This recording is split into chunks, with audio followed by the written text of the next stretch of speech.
Gusto mo ba na mawala ang galit niya at tampo sa'yo at babalik siya at mamahalin ka niya muli?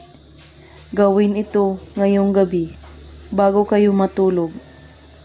Kailangan mo ng buti, kahit ano, plastic man o glass, ay pwede. Dapat tapat ang iyong paggawa sa ritual na ito. Kumuha ka rin ng papel at isulat mo sa papel ang pangalan niya at apelyido. At sa likod, isulat mo ito, Access Cuermo, at sunugin ito kasabay ng isang dahon ng laurel at ilagay sa bote ang abo nito. At kumuha ka ng kandila at sindihan mo ito at ibulong ito sa kandila ng 7 beses.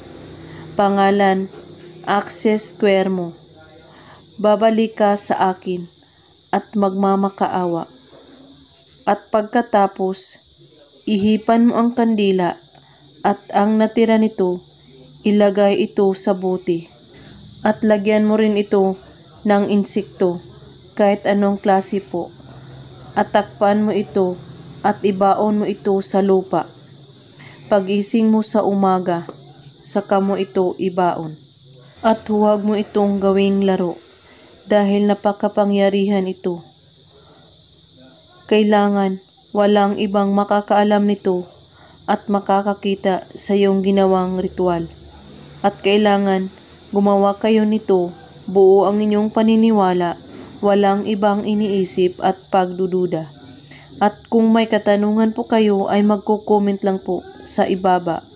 Maraming salamat sa panonood. May God bless us all.